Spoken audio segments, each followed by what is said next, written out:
Good afternoon, evening, no matter where you are. It's a happy Sunday, and today I am so glad that we have a lot of guests today. I think it's probably the most guests we've ever had. So let me bring, I can't see, so I gotta lean up every time I talk, which is like hilarious to me. But eventually we'll get it together. Let me bring my co-host on. What's up, Mr. Sinclair? Good How are you today? afternoon, my sister, and everybody that's chiming in. I'm doing well, doing well. Had a pretty good day coming in from traveling over the weekend, visiting our kids throughout the great state of Texas. You know how I do. Awesome sauce. So you got some more people coming to Prairie View. Yeah. I was up hanging Yes. out with the AKAs at Lewis. Excuse me, my bad. Don't want to make that mistake. I'll be at Louisville this week. Little Elm in the northeast In suburb. Kentucky? In the Dallas suburban northeast. Oh I believe wow. that's actually Frisco, Texas. So You yeah, just be had coming up fun. with Yeah. backyard names that nobody heard of before. And you would be happy to know Waxahachie was all right. I still don't believe there's a Waxahachie, Texas, but hey, you say it exists, I'll agree for the sake Yep. of not arguing. But so today we have an exciting topic, and we probably have the most guests that we have ever had on here. We're gonna have a panel discussion. Can you believe we're doing that today? It's going to be live. So this panel discussion. Now, usually I consider myself to be like the smartest person in any room that I walk in, but right now I think I'm on a level playing field today. Everybody in here is content heavy and they know the information. So today we're talking about critical race theory. And you know about critical race theory, right? Yes, indeed. That's one of the So hotter topics. it's a very hot topic. So today I have one, two, three, four of the most amazing people in the world to tackle this topic. I always pray, think before I ask people to do stuff. I'm like, who can I use to talk about this topic? But we got some heavy hitters today. Even talking before the show, and we was just branching off. You know what? I'm about to bring them on. And once everybody is on, they're going to start introducing themselves so you can be impressed with what I know as well. So Exactly. we have Mr. Creamer. We have Dr. Perry. We have Dr. Scott. And we also have Dr. Finkley. So we have some very distinguished guests today. But before we get into our topic, I want them to introduce themselves and tell us a little bit about what they do so people won't think like, hey, she got these guests on here. They don't really know this topic. But I am so glad that y'all have taken time out your day to join me and Mr. Sinclair on Let's Talk About It as we attack critical race theory. But first, I want the guests to know you. So, Mr. Creamer, let's tell us about yourself. All right. Well, first of all, I appreciate the invite. Happy to be here, my fellow educators, sisters and brothers. Uh, Again, Bernard Creamer. I grew up in Chicago. I've taught and worked as a school administrator in Chicago, in Washington, D.C., where I currently reside, and in Dallas, Texas. I'm also a community activist, advocate for our youth and communities and families, and I'm also an author as well. One of the books that I've written, speaking of systemic issues, is entitled Who Stole the Soul? And it basically deals with this country's media apparatus through the context of hip hop, utilizing the history of hip hop and American history to basically bear out the truth about how systemic propaganda works in our communities. And I've also written two children's books for Black boys and Black girls that basically deal with those revolutionary ancestors that that fought with potent movements to try to expose basically what amounts to systemic racism, capitalism, imperialism, and those sorts of things. So that's who I am in a nutshell. Again, thanks for having me. Awesome. Awesome. And we also have Dr. Perry. Hello, hello. Thank you for having me, Monique and Mr. Sinclair. Originally born and raised in the Bronx, moved to Dayton, Ohio, which is where I reside now. Been here for 30 years, but I still claim, New York in the Bronx. That's where my family is. I am founder of Perry Institute for Natural Health. I am a holistic doctor and educator. Been an educator, as you can see in the background, I am in my classroom. Been an educator for over 20 years. And last but not least, I am an opera singer. So I can't wait to have this necessary conversation with my fellow colleagues who are on here. And that's about it. Awesome. Awesome. We have Dr. I know I'm in a room full of doctors today. This is nervous. Dr. Julian Scott. I know, right?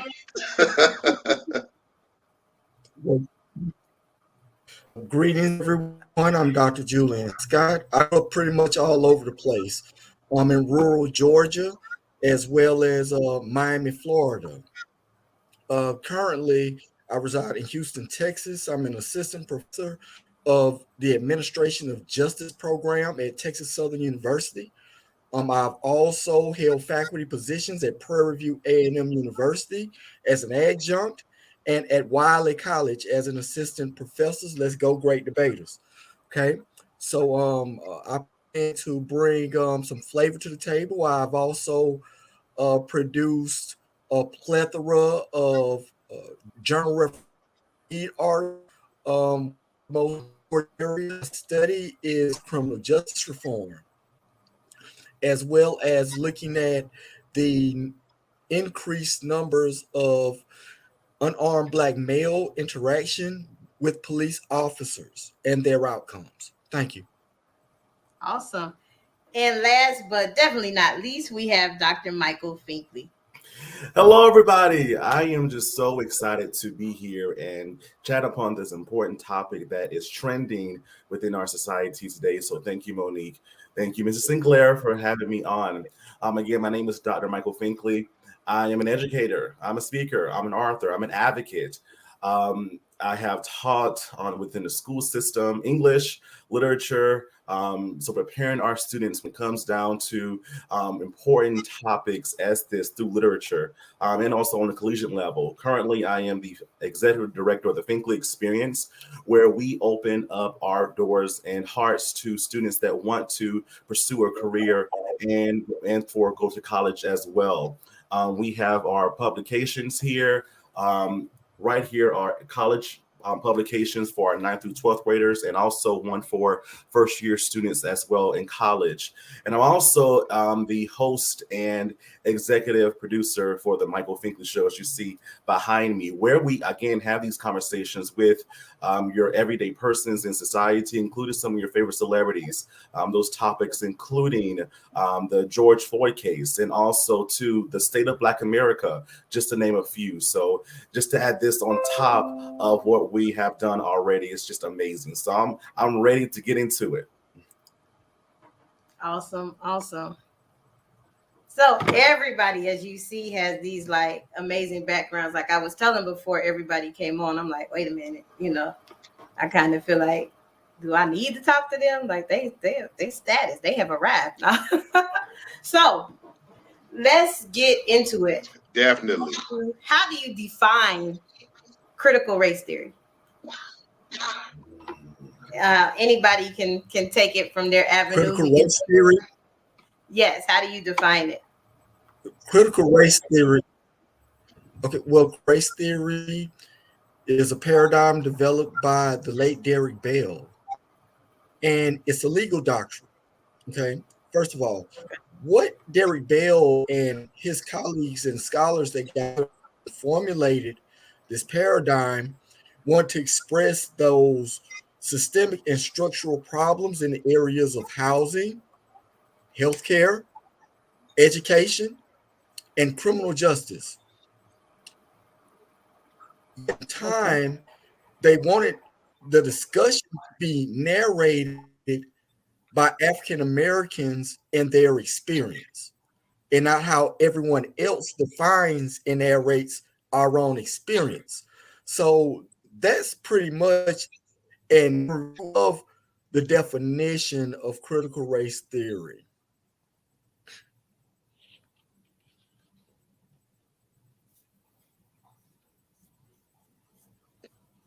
Okay, our esteemed guests, anyone can on your perspective what critical race theory means to you, Brother Bernard? Yeah, I don't like to. I like my thoughts to be organized, so I kind of jotted stuff down. But I'm bringing the history teacher perspective, and having taught history for about 20 years now, aging myself. Critical race theory has been a theme long before they started talking about it, the last few years. But I'm going to go ahead. I'm going to pretty much read off the notes I took, and a lot of it centers on what Derek Bell has spoke about. Neely Fuller, he once offered that our lack of understanding of white supremacy will lead to our being confused about everything else. I offer the same as it applies to us not understanding how capitalism works.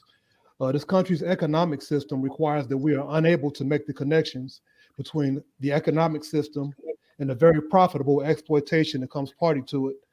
Derek Bell, one of the coiners of the phrase critical race theory, was labeled a pessimist once he began to solve the puzzle that is our very necessary peonage. Derek Bell was actually a realist. He began his activist career as an integrationist, but began to see, much like Martin Luther King did later in his life, that there are no moral appeals to this system that will yield equity or freedom for the masses of African people in this country. He began to understand that racism isn't something that can be reformed. It won't be redeemed. Racism is the foundation of this country and what fuels it. It's been long understood that a proper education is the source of both individual and collective empowerment.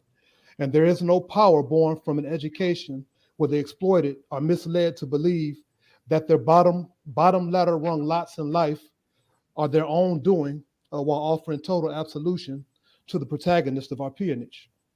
An education lacking critical race theory cements that hierarchical order or that power dynamic and reinforces the status quo. Without critical race theory, the oppressed eventually morph into a mass of victim blamers pointing the fingers at one another for our collective condition, while ignoring the system and the benefactors of the system, those in power. Bell began to understand the ability of capitalism to bend without breaking. The civil rights movement of the 50s and 60s culminated in laws of intersectionality, nothing specifically to change that power dynamic, nothing to drastically alter our collective condition. The system found a workaround for Brown versus Board of Education. White kids simply abandoned urban schools and moved to suburbs or open private schools. Basically the difference between de jure versus de facto segregation. Okay. Looks like we had some technical difficulties in there. I think he either hit the link. Lost Brother Primer, Monique. Yeah, Dr. Perry is here while we get Yes. To me, when I think of, I'm sorry. Go ahead. You were saying something? No, he was saying, go ahead, Dr. Perry. Okay. Let me know if I'm echoing too, so I can turn my mic down. Go ahead. But,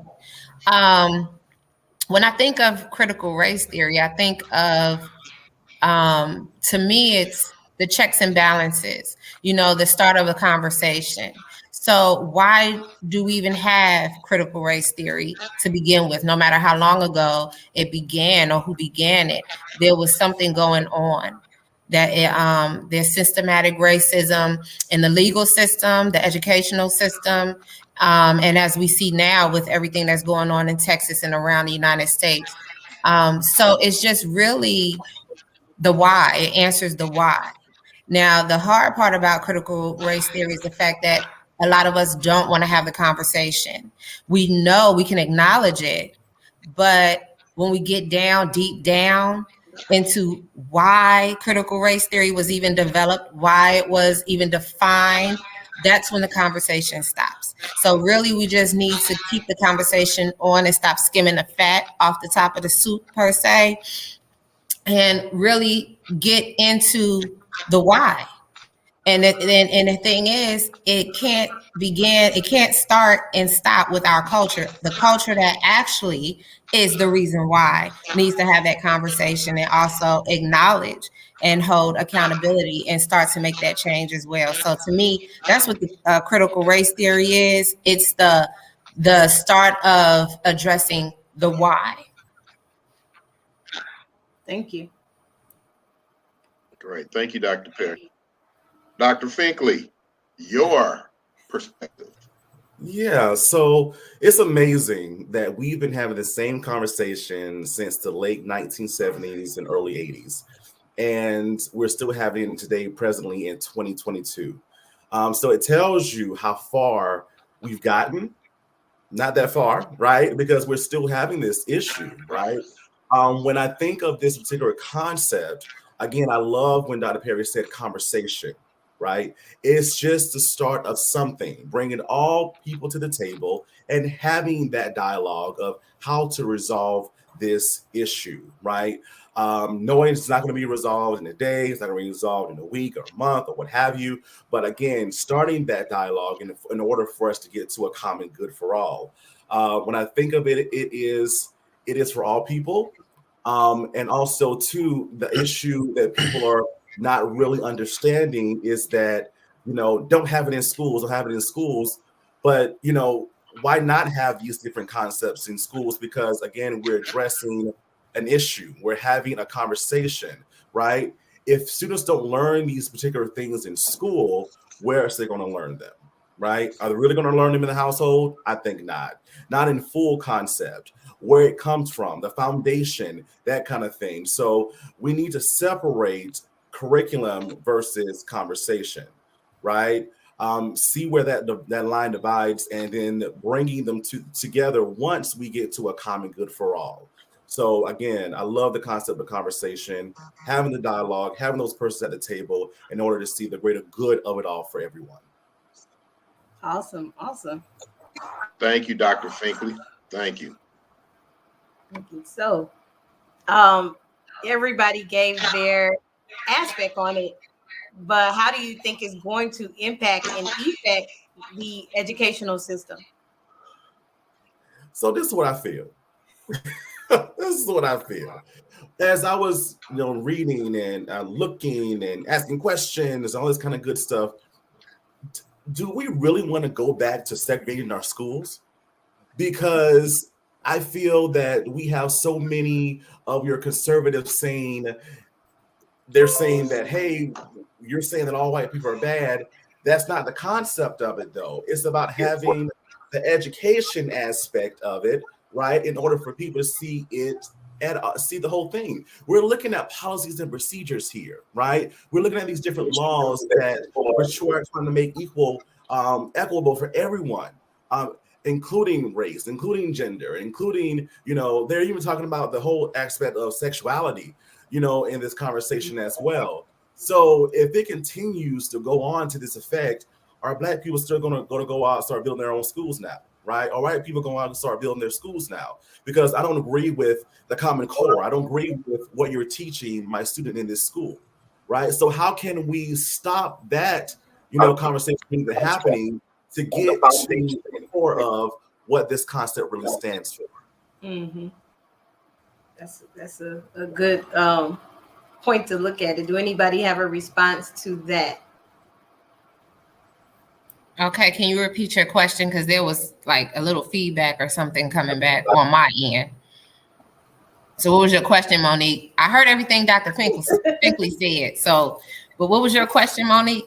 The question I had is to what he had stated. I know one of the things that stuck out to me is, do it look like we're going to be headed back to segregation?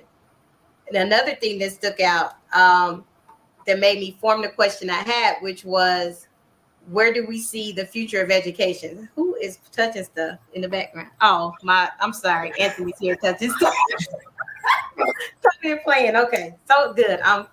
My question was, where do we see education going from this? That was the question I posed. Well, if they keep throwing books in the bonfire, I don't see why it would be a horrible thing for us to separate our schools, because you're already telling me that my culture does not matter and does not exist. That's what you're telling these kids that are coming up now. And so what happens when we, just in life in general, what happens when we feel like someone doesn't value us? We separate ourselves, right? So why do I have to fight for your love? Why do I have to fight for your acceptance? Why do we have to And continue to fight? I would like to chime in and Mr. Scott, you went out. I would like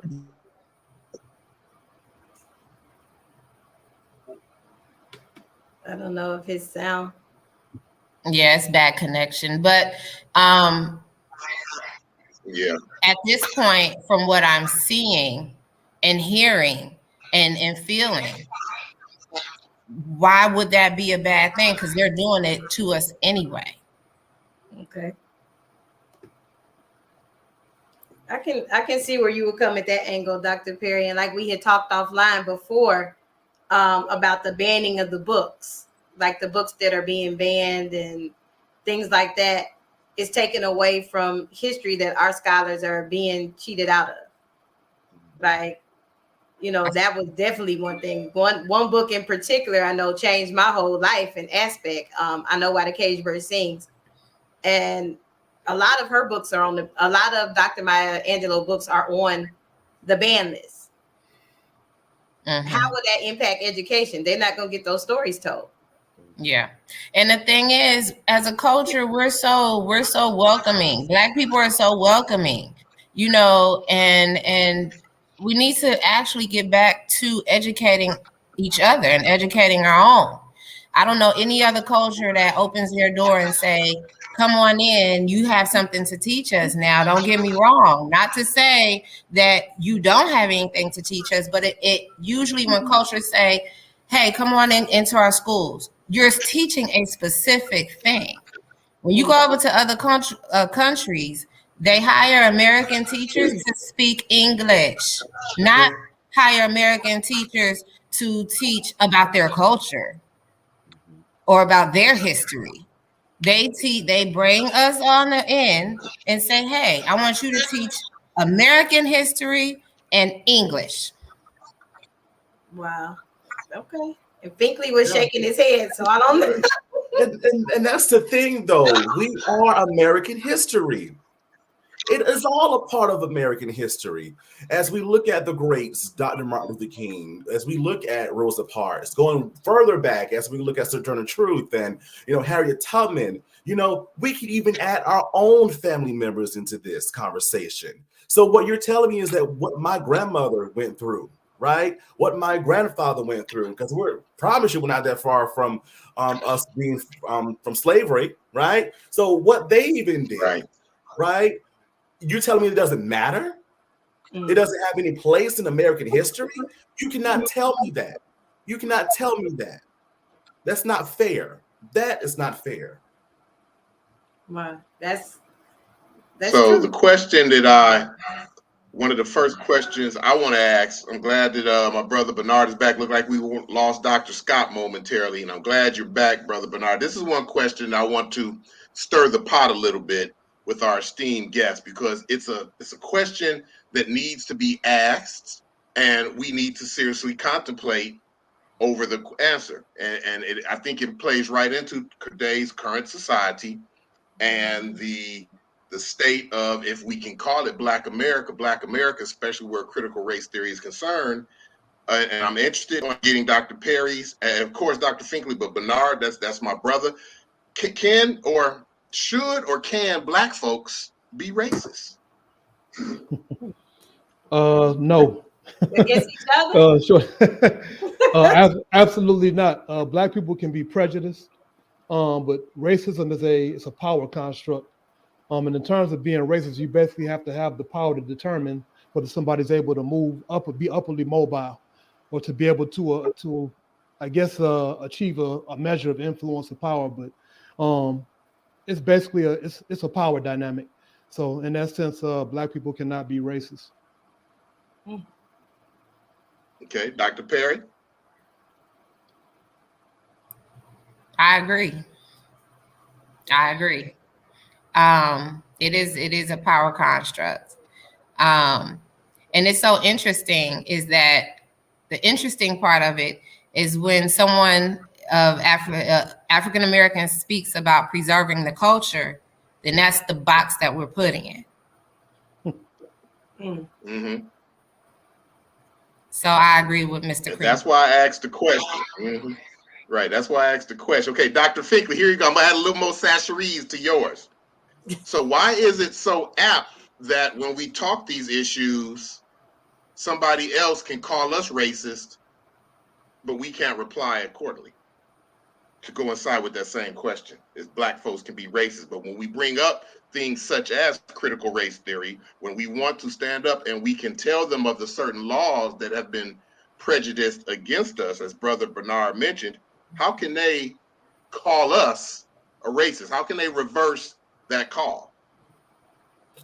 It's all in education, right? It's definitely all education. And also, too, I feel that they're looking at it from one perspective, right? So they see that, the progression of laws, the policies, procedures in that right. And once we establish those things, right? And then we're asking for more and more and more because that's what we deserve. They're in the aspect of allowing themselves not to be educated on what the process looks like, right? Or what from their point of view. All right. They can only see it from their point of view. And not even asking those rough and tough questions, because at the end of the day, if we start getting to those conversations, they're going to start looking at some things where they're not happy at, right?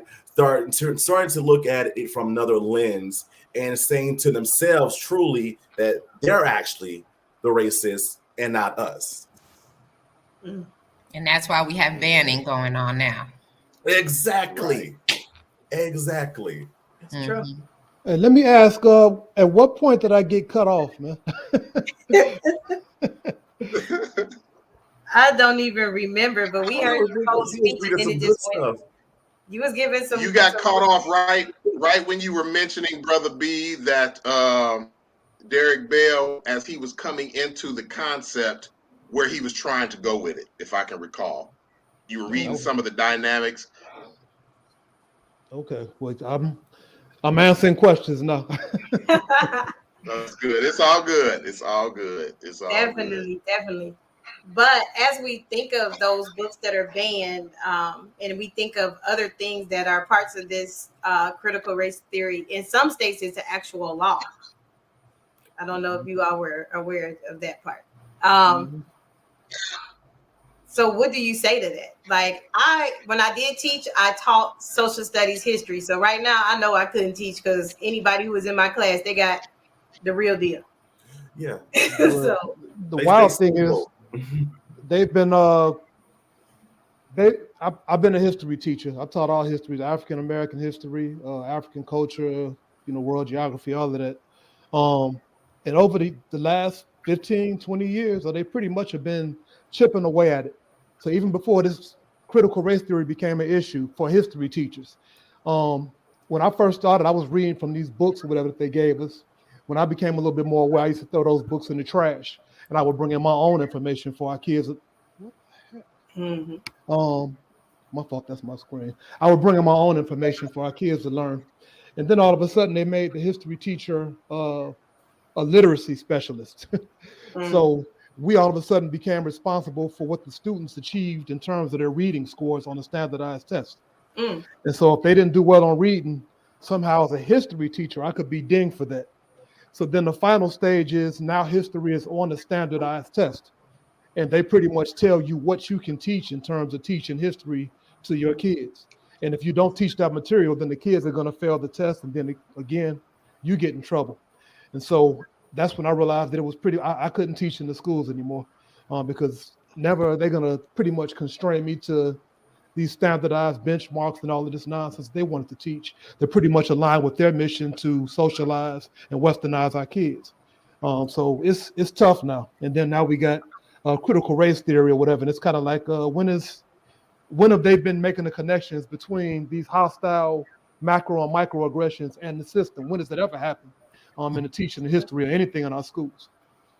I think we have Dr. Scott was back with us, but we probably need to take a break. I am definitely, I know we have several people on here that may have like infomercials. I think we're going to go to Dr. Finkley's infomercial. And when we come back, we're going to attack it hard and start answering some questions that people are texting me and talking about. So we're going to go to the commercial and come right back. I don't know if you can find it.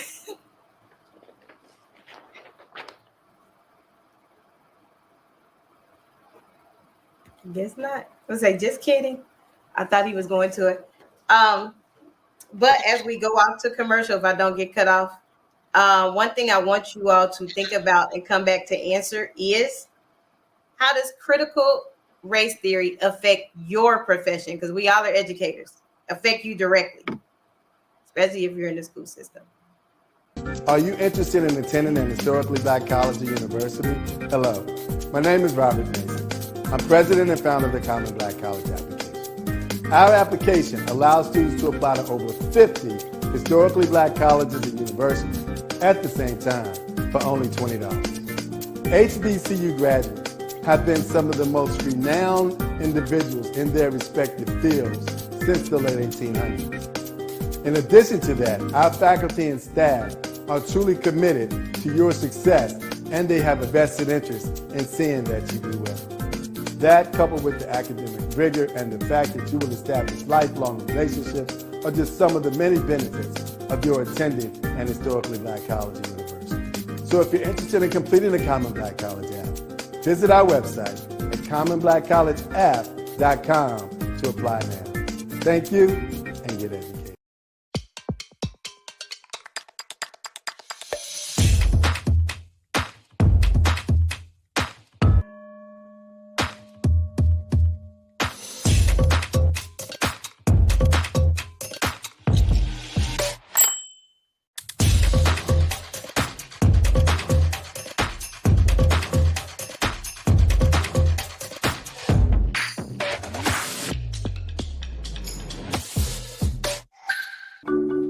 The thing that drives me every day as a dad is him. Every day he's hungry for something. And there's this huge responsibility in making sure that he's a good person. I think the advice I would give is you don't need to know all the answers. It's okay to make mistakes. As long as it's coming from love, then it kind of starts to work itself out.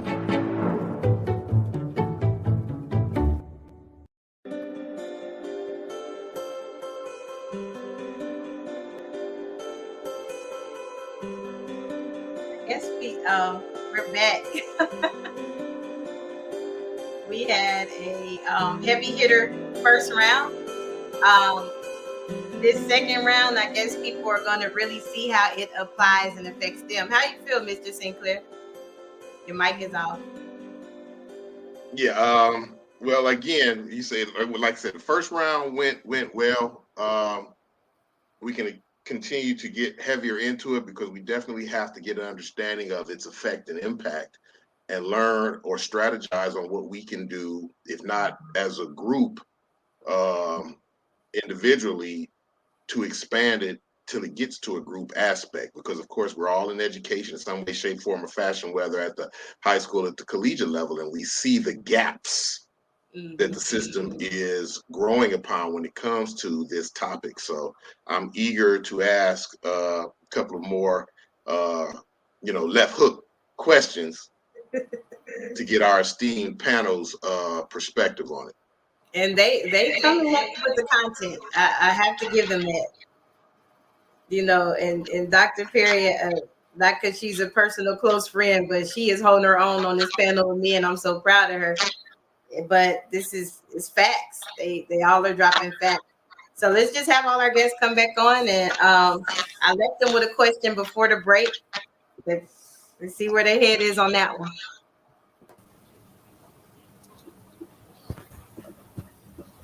Anybody? Anybody? Oh, are we talking about the question in terms of how it affects our careers? Yes. Yeah, I pretty much spoke to it already, but I mean, intimately as a history teacher, I understand that the purpose of teaching a people's history to them is to empower them. And you empower them with the truth about their history and their culture. You teach them about their revolutionary ancestors that fought and died and were incarcerated or were exiled out of the country. Not just the ones that white people are comfortable with. Not just the ones that fit into these little NBA and NFL commercials. It can be co-opted where the narratives can be stolen and made to be some American friendly, something that we can all talk about and embrace. But if we're not empowering our kids, we're not creating community advocates to community activists. If we're not teaching them how everything that's going on in our neighborhoods is connected to a system. In terms of teaching our kids history, if we're not teaching them critical race theory, I mean, pretty much they'll come to believe that everything is fine, while the same system that's always been in existence for the last 500 years is still in place. All right, so they come to see that police shootings are just some exceptional event that happens.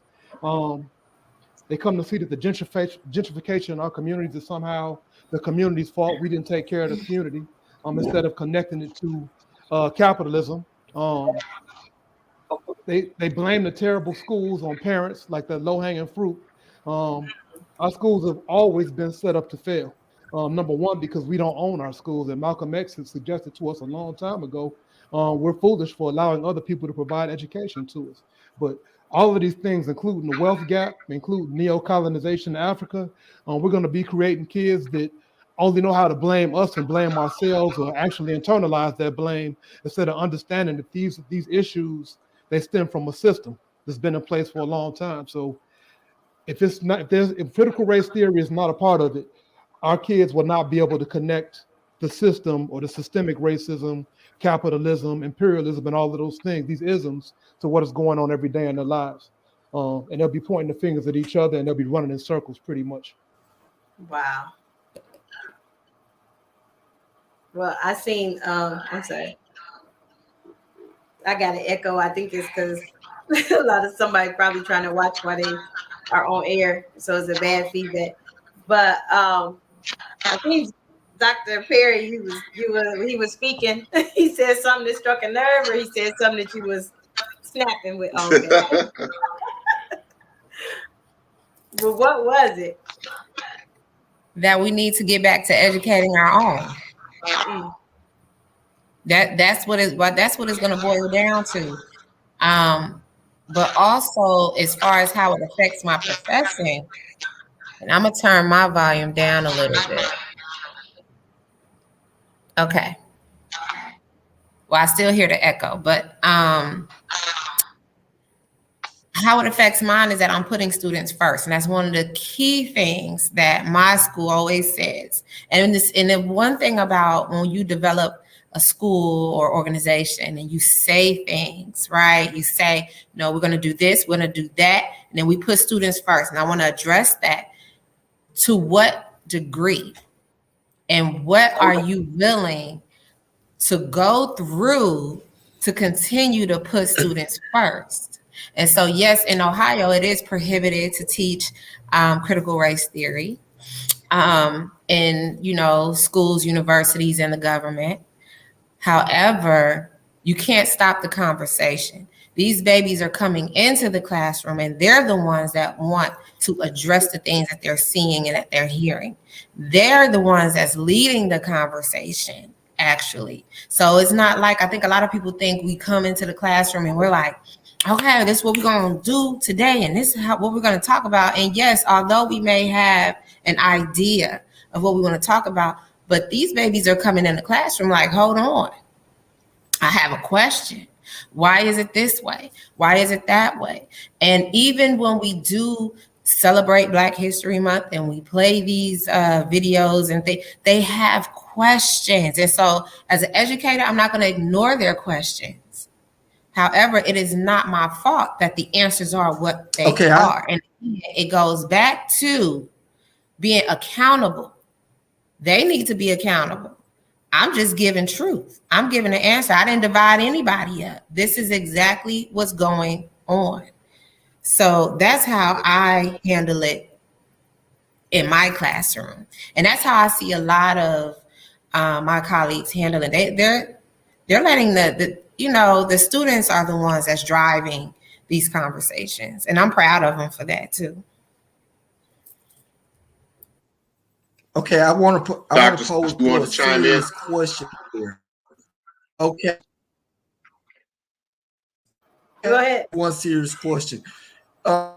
If our children are literally indoctrinated in the educational system from a Eurocentric based pedagogy, isn't that some type of form of critical race theory? Mm. I want to ask that serious question. Is that some type of form of critical race theory? But it's not from a minority perspective. Okay. I agree. See, that's how I see it. Now, if my 7-year-old son feels comfortable by reading Harper Lee's To Kill a Mockingbird, don't I have the right to protest what my child reads in school? Most books that the most of us have learned from since early childhood education all the way through college from an academic purview has mostly been written and accepted through Euro scholarship. Mm. Ask a college student that's minority, whether if they're at a HBCU or a predominant institution, how many textbooks of scholarly literature that you've read by a Black scholar? How many Black scholars can you name off the top of your head? Mm. Okay. And then most importantly, what are we as a culture doing with regards to some of our brothers and sisters that are against the concept of critical race theory too? Because they're the ones that's most likely being the spokesperson for the masses of us. It's true. With regards to this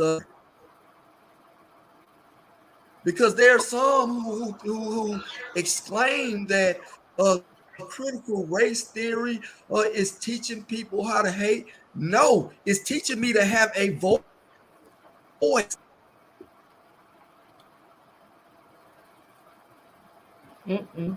It's teaching me to be able to speak up for myself.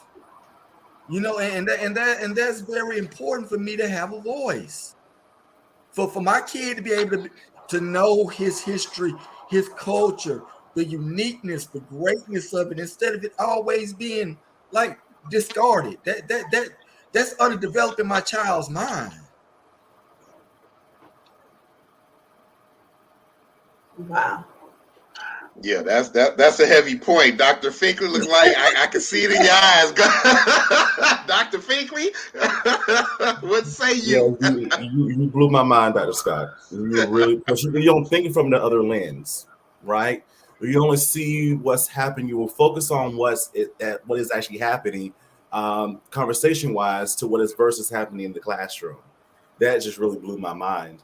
And those people of color that are against it, I get right, being that spokesperson as well. You don't really think about those type of things, just kind of like your own perspective and where you are. So you've allowed us to think outside the box when it comes down to those different concepts. And thank you for saying those things. When it comes down to my business and what I do as well, I'm at a chartered high school here in South Carolina, and just more so on the counselor side now. And it's amazing to work with this population of students. I'm so used to first gen low income, right? And now a more privileged type of student is what the school is made of in many ways. And not to see again where African American history is not really a type of priority for graduation. We're still an elective. We have a white individual teaching black history. That's just another conversation I just don't agree with. And you know, you're not going to get the actual feel and texture and sight of what really Black history is, or what the memes are, how our legacy has changed from over periods of time. You're not going to get that. I didn't learn Black history or the majority of it until I got to my HBCU, and that's when I really became woke. And so that is why a part of my consulting firm, I added the curriculum of Black history and teaching different focuses on literature. And one of my favorites is Lorraine Hansberry's Raisin in the Sun, right? So teaching what that means, what that stands for, the proper things of racism, and the living conditions of this family and what they went through and how they felt and all that kind of good stuff, and having that dialogue with the schools I'm partnered with. And this is maybe sometimes their first time in engaging in a conversation like this through my firm. So I definitely saw a need, and I answered that need through my firm. If I can't answer it on the school's dime, I can sure answer it on my own time. So in just those small ways, and bringing the wokeness to everyone and saying, this is what it is, let's have a conversation about it. That's true. Well, that you all come back with like some heavy, deep things. Had me thinking like, wait a minute. Right. So that's Scott. Dr. Scott then came back, got the camera light on and everything. He came back with a vengeance. Like, no, they're gonna hear me today. But that was a really impactful statement that you made. And then to apply it, because I have nephews that are that age, and my nephews come back and sometimes they tell me stuff about school, but it does start at home. But when you at a school and like you said, you got a Caucasian person teaching Black history, yeah, that's a whole nother conversation. Can I interrupt you for a moment, Monique? Sure. You said it starts at home, right? Mm-hmm. So with these white liberals, right, if they're saying no, don't teach it in our school, or even some of the Black people, no, are you really going to sit down and have these conversations with your students, right, with your kids, right? Because this is not just a kid thing, or it's a developmental thing, right? Mm-hmm. Because you have to grow. It's a real thing. You have to grow up in society with these type of things. So how can we not have these conversations now and get them to understand these different concepts in order for them to be a productive adult when they're faced with it alone? Mm-hmm. That's very true. But most importantly, what many of us in America want to turn a blind eye to is race is a dinner table conversation, period. Mm-hmm. When them doors, whether you're Black, whether you're white, what other demographic of racial dynamic you are in this country, race is a dinner table conversation. But it's more so amongst the different racial groups. Okay. And on top of that, we've transitioned to what they call a cancel culture. Like if someone utters anything negativistic about the horrors of the Holocaust, all hell gonna break loose. Facts. But if we talk about the generational genocide that was and these systemic problems brought upon by slavery, the liberals and the conservatives are going to say, whoa, don't talk about that. Let's forget that. Let's forget about that, because each one of us, each and every last person that's listening to this broadcast has been affected by 400-year damage caused by slavery. Mm-hmm. Mm-hmm. I agree. particularly the system, and most importantly, exacerbated slavery. It's called the criminal justice system. Why do we have such a paradigm called the school to prison pipeline? That doesn't make sense. Based Why do off of we third have a grade. paradigm that mostly affects Black and Latinx children that said that with the phrase "you're at risk"? What is at risk? I want to be at risk for my child, and I want to be at risk to succeed, not fail. And we Wow. should be promoting that within the culture, or they should allow us to promote in our way. Can nobody go through the Black experience the way we've been through it if they are not Black? We're not monolithic people. It's true. That's true. Dr. Scott, I'm rolling with you. You are speaking straight facts. Speaking straight facts. And I'm glad you brought up the prison to pipeline theory, because it goes off the third grade scores. If I'm right, if I'm thinking, because I know we always talk about stuff like that in different circles. It goes off their third grade test scores, and that determines whether or not they're gonna build more prisons or not. Now, to me, both of these theories, they run together. Because one, if you don't know about yourself, then you're gonna be ignorant about stuff. And then two, they already banking on you to go to prison based off your test scores. So we're gonna uneducate you and send you to prison. Is that how y'all view it, or is something different? No, you're right, Miss Rob. Okay, once the one kid loses to learn or engage in that learning environment, starting at third grade. As a matter of fact, I hope many of you all have read this literature, The Conspiracy to Destroy Young Black Boys, by the most outstanding educator, Kwanzaa Kunjufo. Excuse me.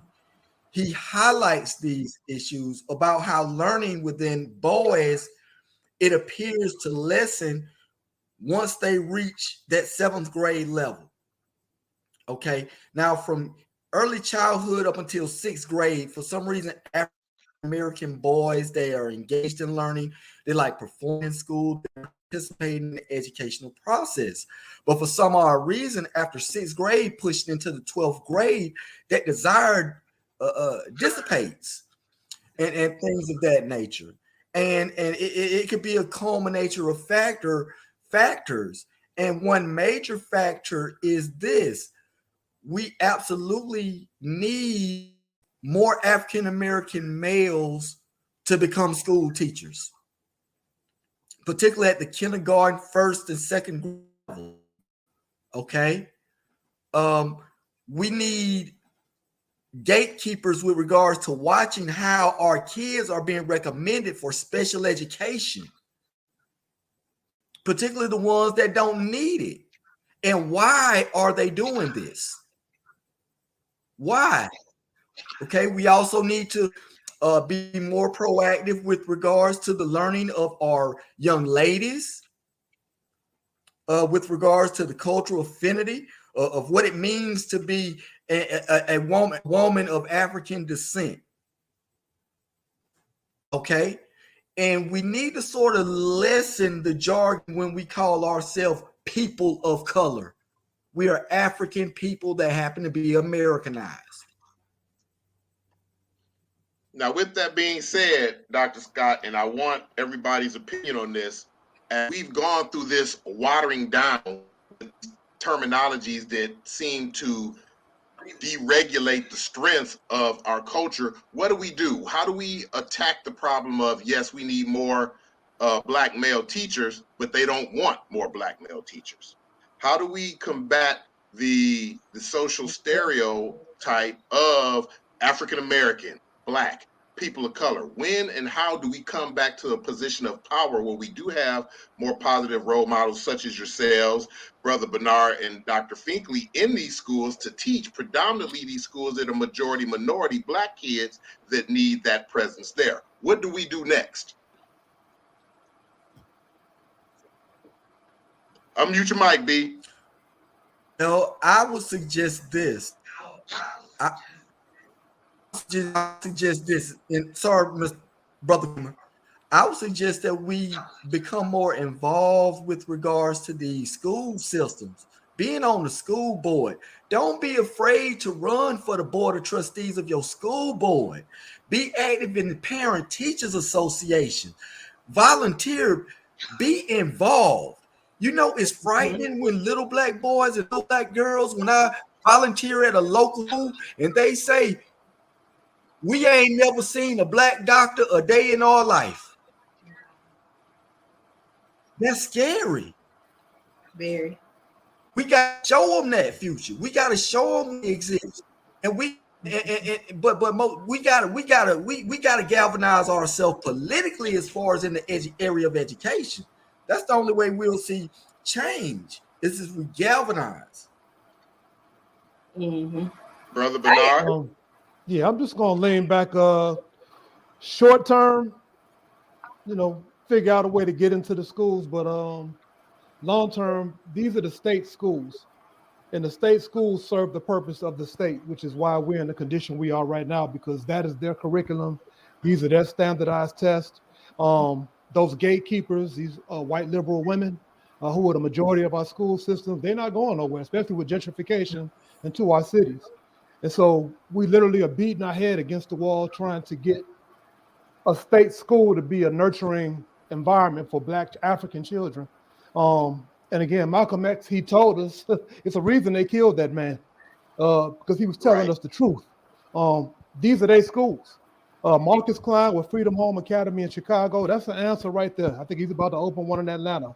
But his curriculum, those students are like off the charts, ridiculous, you know what I mean? But even the suggestion that, we go into the schools, I've taught at middle school and high school level. I've been an administrator in the high school and the middle school. They are hostile places for Black men. That's a reality. Yes, they are. They're extremely hostile. So even if you want to go in with good intentions, you're going with an Afrocentric mind, you got the books for the kids to read, you want to take them on those trips, you're running full speed into a brick wall, and you will burn out extremely quickly, as I have. Having to work in these spaces, which are pretty much hostile to not only our kids, but myself we're 2%. Black men are 2% of education for a reason. It's hostile as I don't know what, and it's white woman friendly, and that's two totally opposite ends of the spectrum. So who are they accommodating? But let me ask you this. I had a conversation with several scholars. I'm always talking to somebody. What was it when you had your first African American teacher? What grade was you in? My first and only Black male teacher I've had in grade school was in the 8th grade. Okay. And that's when I knew right then and there I wanted to be in education. Right then and there, because I loved, before then, all my teachers were female, few Black, female teachers, majority white. But I knew from that moment I wanted to make a difference in another child's life. At that moment when I had him, so 8th grade, but my only one until I went to my HBCU. Of course. Anybody else? I always had a Black teacher, and I had a Black male teacher when I went to a private school when I was growing up in New York. That's all we had. That was my experience. I never had a white teacher until I moved to Dayton, Ohio. So my first white teacher, I want to say, 6th grade. 6th, 8th. This seemed like a trend. 6th grade. Mr. Creamer. Yeah, I had majority white women teachers. I definitely remember Black faces in the classrooms, but there wasn't anybody that made me want to be an educator or a revolutionary or a community advocate, just pretty much, teachers or whatever. And going back a little bit, I want to agree with Dr. Scott. He made one extremely important point about us organizing politically in terms of controlling our communities and what comes into our communities in terms of education and that sort of thing. But yeah, my education has been super white for the most part. Dr. Scott. My dad was a agronomy and chemistry. My grandparents were both educators. My grandparents held the distinction of being the first Black couple to get a master's degree in education at the University of Georgia. Okay.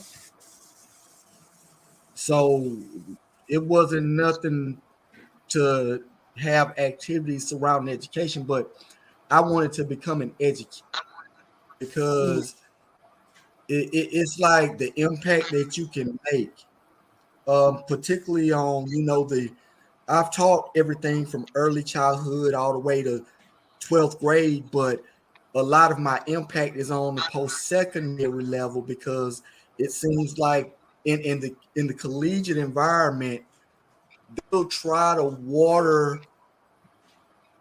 African American studies and the importance down. It's like, it wasn't for me attending 2 HBCU and feeling that energy and that pride and that meant the service. Then I think as far as my knowledge of the history and the knowledge of self, it wouldn't be as great as it is. Okay. And Mr. Sinclair, when was yours? Well, growing up in metropolitan Detroit, I had a pleasant mixture of both Black and white instructors. And, I was pleasantly surprised at how many those were male outside, and the brothers could speak to this, that weren't gym teachers, that weren't our neighborhood football, basketball, baseball coaches. So I think that's one of the small advantages, at least from my educational historical viewpoint.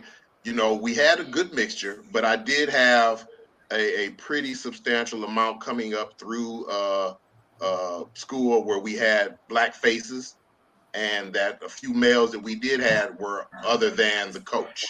So Or the custodian. Or the custodian, right? Or the lunch lady. Just put that it. Y'all know I'm transparent about stuff. That's all I know to be. Look, or let's just take it deeper. Or the city police officer that was there to secure the property. That was the other Black male that you saw. If we're doing that, let's just call it what it is. The bus driver. We go there.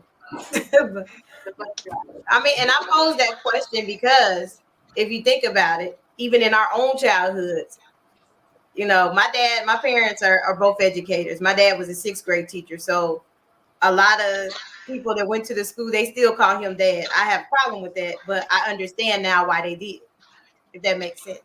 Like, I don't like to share my parents with nobody, but everybody loves my parents for some reason. But if you look at that and then you look through a lens of a child, like they did a story here in Texas where this school had their first Black History program. I was like, we always have Black History program. Their first Black History program, and the little boy on the interview was like, this is my first time seeing a Black male teacher. Why? And he's in 6th grade. And everybody on this panel today had their first encounter around 6th grade with a Black male teacher. High school. No, mine was 1st grade. I had a Black male teacher in 1st grade. I remember Mr. Lee. I don't know if he's watching, but Mr. Lee didn't play. But I didn't have my first white teacher until 6th grade. Wow. Nice. Yeah. No. And something else Dr. Scott said that kind of triggered something for me as well. Yes, we have to become more advocates, especially for Black male teachers. So we need to start supporting programs like the Call Me Mr. program that originates from Clemson University, right? Having more things like that in order to expose our youth to the field of education, because it's all about exposure. Or the Real Men Teach. I think he's out of Morehouse, and his wife is a principal from Spelman. I can't think of his name, but it's a wonderful program. Mm-hmm. The Real Men Teach. And I mean, why? Why is it one? And I hope I don't offend anybody because that's not my intent, but I can only tell you what I see. When there are male teachers in the room, they're not your strongest male teachers. They're, pushovers. It's a whole different ball game. And sometimes I just look, I'm like, where did this come from? You scared of the kids? I could tell you where it comes from. I could tell you where it comes from. It comes from, Mr. Cream mentioned that, the white woman who's running the school system. I've watched Black male teachers lose their voice because, again, here we go. You coming into my neighborhood and you're going to tell me how to interact with someone who looks like me. So I have to either do it your way or I have to leave. Mm-hmm. And so what happens is I'll do it your way for the year and I'm out. Mm. And so they're very quiet. So they're not really weak per se. They're being told that the way that they interact with the kids is wrong. Got it. On the opposite end of the spectrum, but piggybacking off of what you're saying, for the better part of my career, I don't have like culture and climate issues in my classroom. I tell the kids I don't call the police. We deal with everything in house. We ain't getting deans down there, no principals, none of that. But the schools, even being hired, some of the schools I've worked in, they're literally leaning on that Black male to be the disciplinarian in the building for like an entire floor or something because you're a Black male. So you're supposed to just intimidate the kids and you're supposed to be the bad cop. And I ain't doing that. You know what I mean? It's like I love these kids and I'm going to be what I'm supposed to be for them, but I'm not going to be here just to be a disciplinarian because you think it's a scary Black male. I'm supposed to be in here to, control the kids. That's the other part of that discussion. But they don't view us as being cerebral, as being critical thinkers, that sort of thing, or whatever. Just that Black male figure that can hold it down. And even in DC, a whole bunch of us got hired as assistant principals. And after a year or two, I realized that they were literally hiring a whole bunch of Black males just to fire those 300 older Black teachers that had been here. So they basically tried to make us HNICs. And I walked away, like I'm not doing it. And it wasn't based on, what they were doing in the classroom, their acumen or their aptitude. They were literally trying to clean out all the older Black teachers, union affiliated, union heads, figures in the community. DC is the most aggressively gentrifying area in the United States. Wow. And so in order for that to happen, all of that stuff had to happen in terms of getting rid of those older teachers and stuff like that. So they've used us to suit their needs. You know what I mean? And it's not to empower Black kids. It's all types of other stuff, including coaching. And I've seen it. I've definitely seen it on both ends too. When I was a teacher, go out your duties outside, for recess, or your duties monitor the hallways as they leave, for the end of the day, or even in fights, they would come get me. What in the world, right? And then going on what Dr. Perry said as well, I had a former guest on my show who is now an educator. He went to the school. The students loved him as a Black male, right? Because they've never seen one at this particular school. And before he got there, there was a massive shooting at this school. So students now, there's this classroom that's sealed off because they can't go into it now because of this shooting where this shooting happened. And so now students are still in this state of, I need someone to talk to, I need someone to care for me, that kind of thing. They cling to this one teacher, right? This new male Black teacher. And now the principal's saying, you can't do this. No, you can't talk with them. You can't, meet with them after school, that kind of thing. And they're not giving him a real answer. So this is why, these many other reasons why, we just go to another school, or we leave the classroom, go into administration, or we just leave the profession altogether because of those actions. So it sounds like to me that there needs to be a grand push. And as I think back to listen to all of our stories, which are similar, my elementary school in Detroit, we had the privilege, and may he rest in power, Mr. Allen, our Black principal. So, I can remember the days when you went to Mr. Allen and he shook your hand. If it was a little weak, he corrected your wrist and had you shake it appropriately, and he sent you on about your way. So yeah, these things, these dynamics that they're moving away from. Would the move then be, as Brother Bernard mentioned, and as all of you agreed, do we move towards our own schooling? And if so, how do we get the grand push? How do we do like the Brother Bernard mentioned in Chicago that's going to Atlanta? How do we do like Monique and I's homeboy in Detroit, Jalen Rose, and some of the other people that are creating these schools?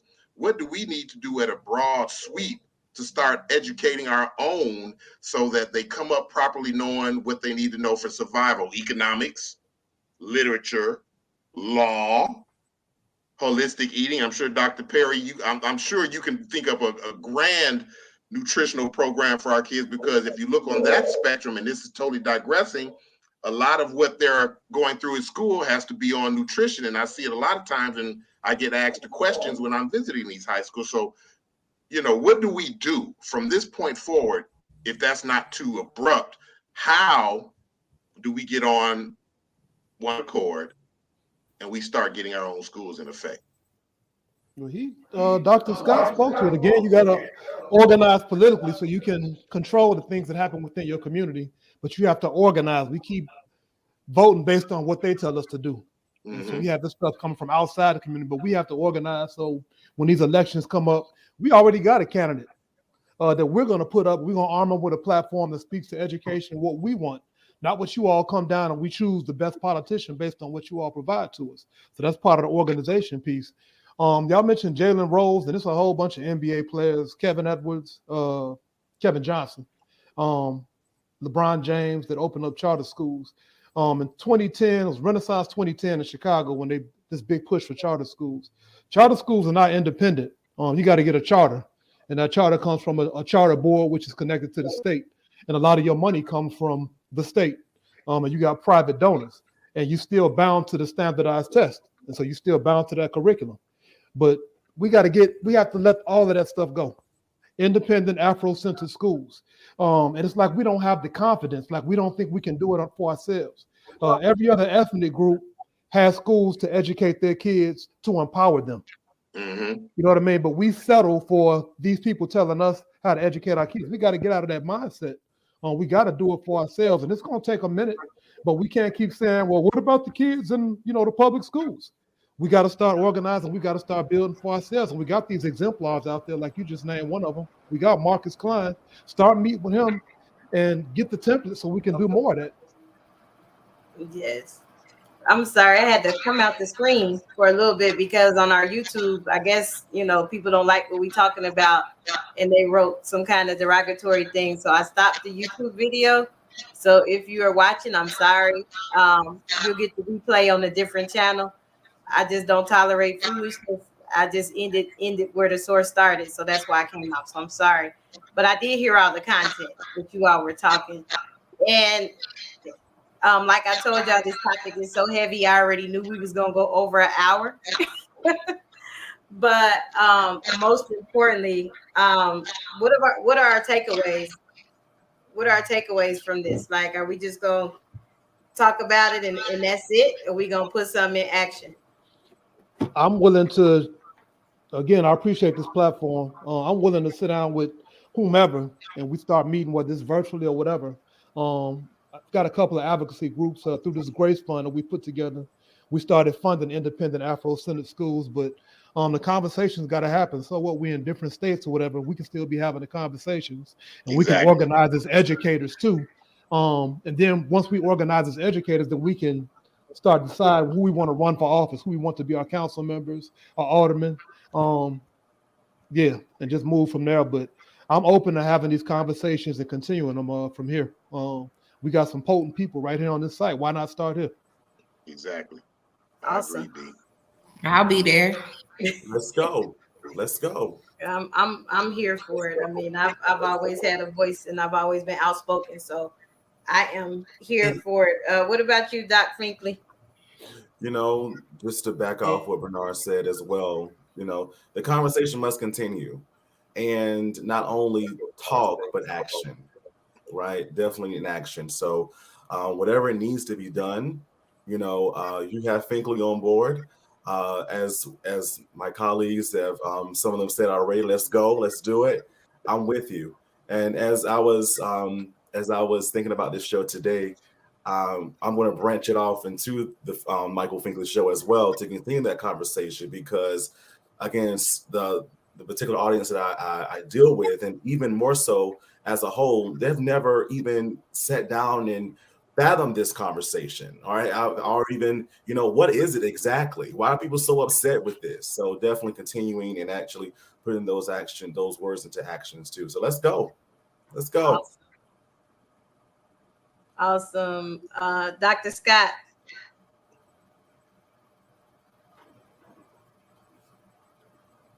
Uh-oh. I don't know if it's down. He got his mic is on. Yeah, looked like it might have froze. Dr. Scott? Okay. Well, I'm okay. I agree with each and every one of the panelists.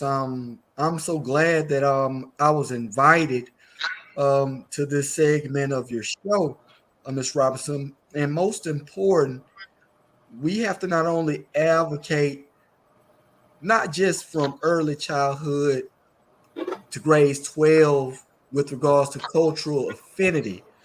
We need to support, we need to push strong advocations for historically Black colleges and universities.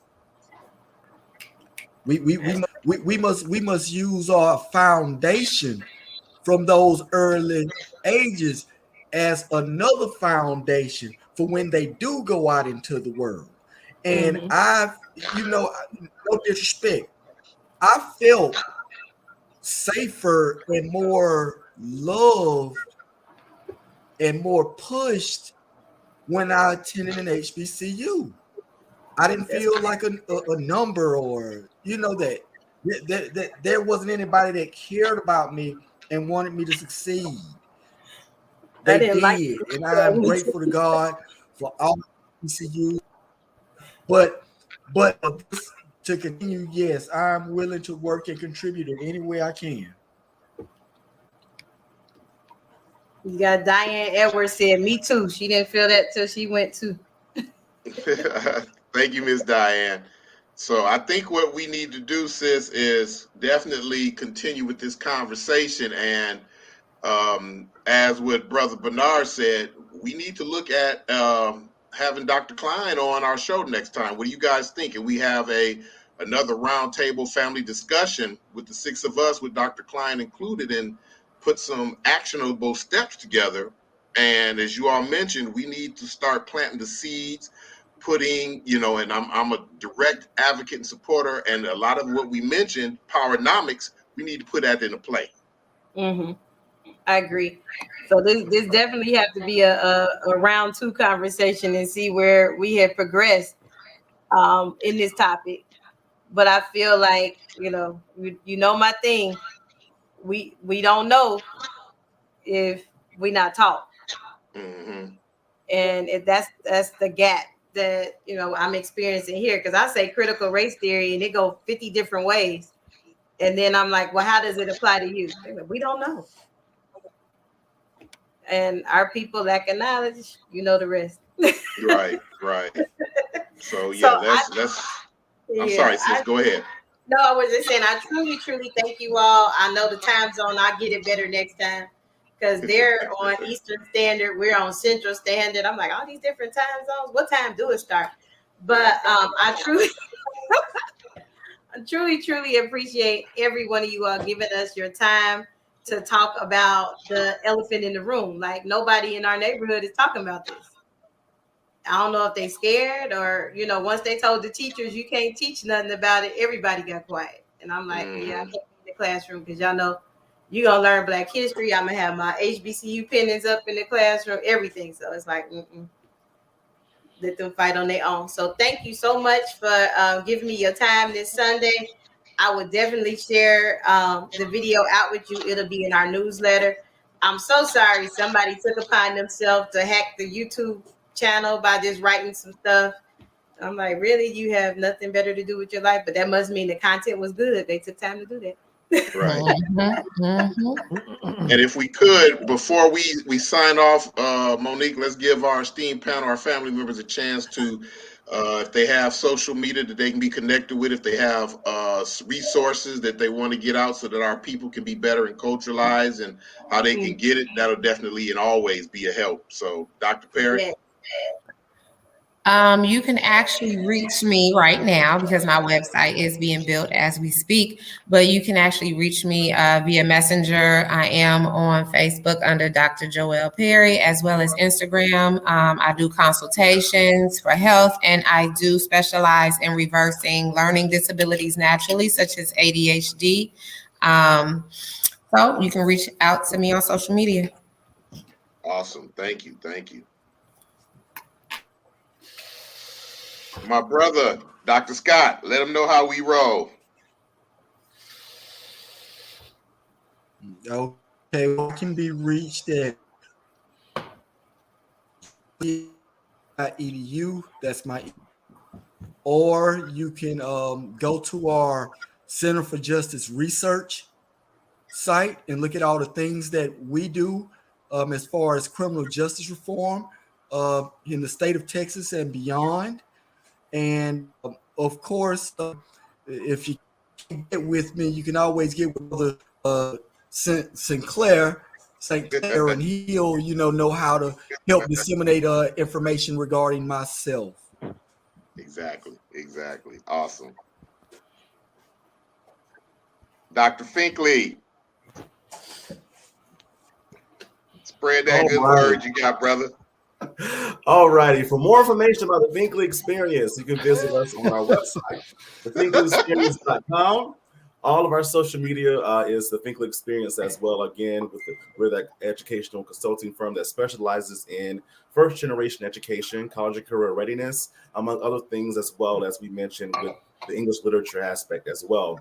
But also, if you want to continue the conversation as well, we have our own platform, our social media talk show, The Michael Finkley Show. Visit our website at themichaelfinkleyshow.com. Awesome. And I was my trying brother, to keep the chat. and my brother, Power Man, somebody that I admire and advocate for, Bernard Kremer. Let us know what you got for us, brother. Those awesome books that you authored. Appreciate you, man. My website is Status Note. It's STATUS Status Note KNO statusnote.com.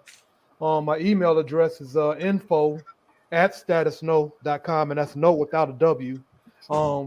Again, I've written 2 books that basically introduce our kids to revolutionaries and ancestors that these schools will never teach them about, what they did, or organizations, and the reasons they posed a threat. And I've also written a book, Who Stole the Soul, which is on that website too, that deals with this country's propaganda apparatus, the media, the corporate media, and the dumbing down of our population through hip hop and other mediums, Hollywood and that sort of thing. But again, the website is statusno, STATUSKNO.com. Appreciate you all having me again too. Awesome. I'm sorry, I'm trying to work the back. You doing good, sis. You doing good. I'm trying to work the back. Those are those links, you guys. All right. So, as I said, I thank you from the bottom of my heart, me in the time zone and getting you all on here early and all that. Thank you so much. You all, we definitely have to talk about this again, as you have already requested. So I'm gonna start looking at the calendar. I mean, I would say about a month. I don't know if things have changed after a month, but they might. All we can do is continue on and try to again continue the discussion, get more people involved. Let's Dr. Finkley's going to spread the word on his show, and you know how your brother gets down when I'm out and around. So yeah, now it's time for actionable steps, and let's reach out to Dr. Klein as Brother B recommended, and let's continue this thing on, brother. Definitely. So this has been our show for today. I have to go through and I guess download the video in another method because the YouTube, something happened to it. Sorry. But good content today. Thank you for coming. Check us out next Sunday. I don't have the paper in front of me, so I honestly don't know. Next Sunday, spring break, we won't be here.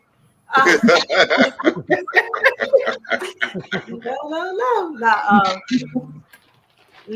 not gonna do it. I'm disconnected from everything. But Good for you. I know it's hard for me to take breaks because I like to work in this. The mission and advocacy is real to me. So thank you again. We'll check y'all out next week. Thank you. All right, Thank you. brothers Bye-bye. and Good sisters. night. Peace. Be safe. All right, y'all.